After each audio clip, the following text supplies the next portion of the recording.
Basically I am not a morning person. But কোনো programme থাকলে, কোথাও যাওয়ার প্ল্যান থাকলে বাসায় সবার আগে আমি উঠে যাই।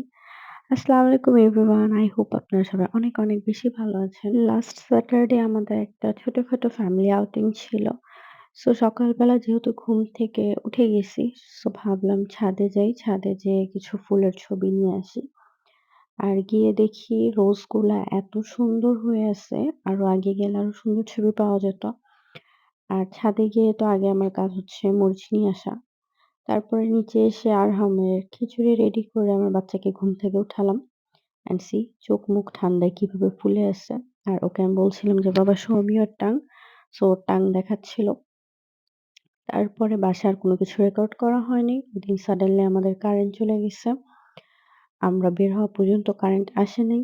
অ্যান্ড আমরা অলরেডি অনেক লেট। আমাদের কথা ছিল আরো ১ ঘন্টা আগে বের হওয়ার। কিন্তু সবগুলা বাচ্চাকে রেডি করে বের হওয়া আসলে অনেকটা টাফ হয়ে যায় সকাল, সকাল কোথাও যাওয়ার জন্য। তারপর ফাইনালি আমরা রওনা দিলাম। আর আমার ভয়েস ওভারটা একটু খারাপ লাগতে পারে। কারণ আমার অনেক ঠান্ডা লাগছে। ঠান্ডার জন্যই ব্লগটা আপলোড দিতে লেট হয়ে যাচ্ছে। নাহলে আরো ১ দিন আগে দিয়ে দিতাম। আর এটা হচ্ছে ওর ফুপির অবস্থা। ২ টা বাচ্চা একদম জাতাজাতি করে বসে আছে। মানে আরহামও আমার কাছে আসবে না, মেহেরিসও আমার কাছে আসবে না। ২ জন ওইখানেই বসে থাকবে। আর দারবিশ সামনে ওর বাবার সাথে। সো আমি যাওয়ার সময় খুব রিল্যাক্স এ গেছি। অ্যান্ড সি এখানে কি হইছে, মেহেরিসের পেটের উপরে আরহাম ঘুমায় গেছে।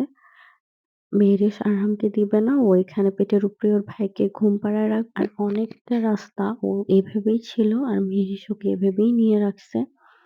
আর এই জায়গাটা অনেক সুন্দর ছিল। আমি এখানে কখনো আসি নাই। এটা মেবি র‍্যাবের হেডকোয়ার্টার ছিল। মানে এই এরিয়াটা অনেক সুন্দর। আমি কখনো এখানে আসি নাই, দেখিও নাই। আর বাসায় কারেন্ট না থাকার কারণে আমার ফোনেও আমি ভালোমতো চার্জ করতে পারিনি। এজন্য আমি খুব বেশি কোনো ক্লিপও নিতে পারি নাই। মানে যতটুকু না নিলে না, জাস্ট অতটুকু রেকর্ড করেছি। আর আমার ফোন বাসায় যেতে, যেতে একদমই অফ হয়ে গিয়েছিল। তারপরেই তো আমরা একদম চলে আসছি যেখানে আমাদের আজকে আসার প্ল্যানিং ছিল। মানে প্ল্যানিংটা আরো অনেক আগে ছিল। বাট সামহাউ আসবো, আসবো করে আর আসা হয় নাই। সো ফাইনালি আজকে হুটহাট প্ল্যান করে সবার চলে আসা। সো আমরা চলে আসছি সাফারি পার্কে। আমি কখনো আসি নাই। ছোটবেলায় স্কুল থেকে নিয়ে আসতো। কলেজ থেকেও মেবি একবার নিয়ে আসা হয়েছিল। বাট আমি কখনোই আসিনি। আমার ফার্স্ট টাইম। অ্যান্ড আমার ফার্স্ট টাইম ঠিক আছে। বাট যারা গাজীপুরে থাকে তাদেরও বলে এটা ফার্স্ট টাইম। তারাও আগে আসে নাই। আর এই তো মাশাআল্লাহ মেহেরিস আর তারবিশ পুরাটাই এভাবেই হচ্ছে ওরা হাত ধরে হাঁটাহাঁটি করছে। আর আরহাম বেবি ওর বাবার কোলে উঠে বসেছিল। মানে আমি রিল্যাক্স এ ছিলাম। ২ টা বাচ্চাই একজন বোনকে, একজন বাবাকে ধরে ছিল। সো আমার আর কোনো প্যারা নেই। আমি রিল্যাক্স এ হেঁটে, হেঁটে সবকিছু দেখতে পারছি। আর স্যাটারডে হওয়ার কারণে অনেক রাশ ছিল। আর ফ্রাইডে, স্যাটারডে ছাড়া আমাদের আসাও পসিবল ছিল না। অনেক রাশ ছিল। মানে অনেক বেশি রাশ ছিল। এতটাও এক্সপেক্ট করিনি যে এতটা রাশ হবে। আর এখানে পুরাটাই হচ্ছে হাঁটা। মানে হাঁটো আর হাঁটো, হাঁটতে থাকো খালি। তারপর এখানে আমরা ময়ূর আর একটা কি জানি পাখি ছিল সেটা দেখতে চলে আসছি। অ্যান্ড এই যে আমরা ভিতরে যাচ্ছি এখানে পর্যন্ত ওকে। মানে আরেকটু সামনে পর্যন্ত ওকে। তারপরে এত রাশ মানে আমরা আর ভিতর পর্যন্ত যেতেই পারি নাই। বের হয়ে গেছি। তো এই তো এখানে অনেকগুলো ময়ূর ছিল। সাদা ময়ূর আমি আগে কখনো দেখি নাই। মানে এখানে অনেক ভ্যারাইটিস ময়ূর ছিল। আর আমার আরহাম বাচ্চা। আমি ওর সামনে গেলেই ওর ধারণা আমি ওকে ওর বাবার কোল থেকে নিয়ে নিবো। সো ও আসবে না। ও আগের থেকে হচ্ছে শক্ত হয়ে পিছে চলে যায়। ও আসবে না। আর এই পাখিটা মাশাআল্লাহ এত সুন্দর ছিল সামনাসামনি। আর এখন হচ্ছে বাচ্চাদের সবচেয়ে এক্সাইটিং পার্ট যেটা, সেটা হচ্ছে বাঘ আর সিংহ দেখা। এখানে ১ ঘন্টার বেশি ধরে আমাদের লাইনে দাঁড়ায় থাকতে হইছে। অ্যান্ড সি একজন ফোন নিয়ে অনেক বিজি। এজন্য তাকে আমি এখানে এড করে দিলাম। যেন পরে বলতে না পারে যে না সে ফোন নিয়ে বিজি ছিল না। হোয়াটএভার। তারপরেই তো বাসে উঠলাম। আর এখান থেকে হচ্ছে জেব্রা, হরিণ এগুলা স্টার্ট হয়। সো ওই পাশে অনেকগুলা ছিল। আমার ফোন ক্যামেরা জুম করে যতটুকু পসিবল হয়েছে আমি রেকর্ড করেছি। মানে ওই পাশে তো আমি দেখতে পাচ্ছিলাম না। তারপর সামনে যাওয়ার পরে দেখলাম যে এখানে সামনেও কিছু জেব্রা মানে এগুলো একদম গাড়ির সাথে ছিল। আর এগুলা মেবি পাহাড়ি গরু ছিল if I am not wrong.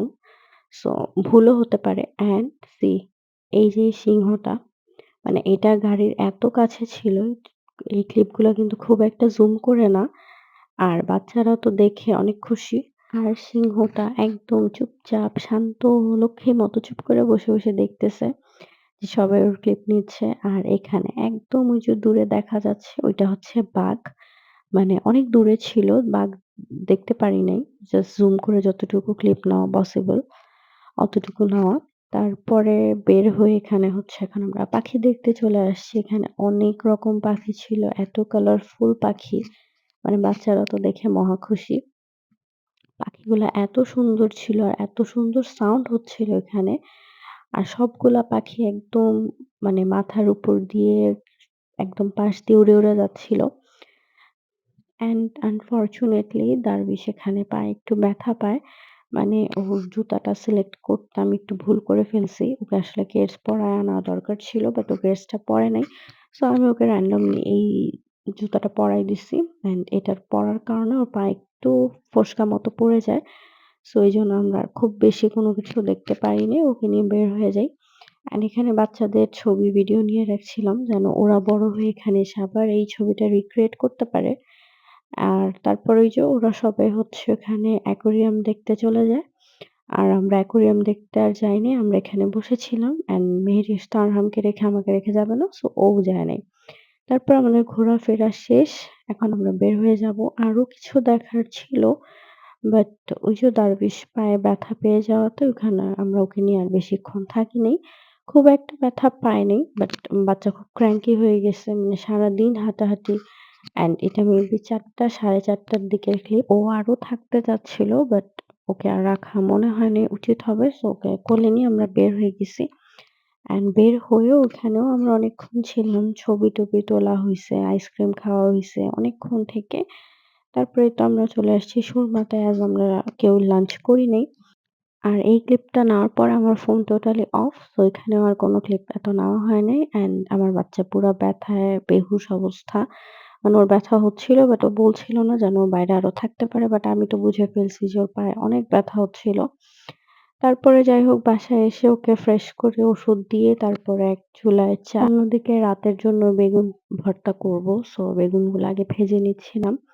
তারপরে খাওয়া-দাওয়ার পার্ট শেষ। এটা হচ্ছে একদম রাতের দিকে। মানে আমরা এখন ঘুমাতে চলে যাব। তো ওটাই ছিল আজকে আমার একটা বড় একটা vlog, family outing vlog. Thanks for watching. By.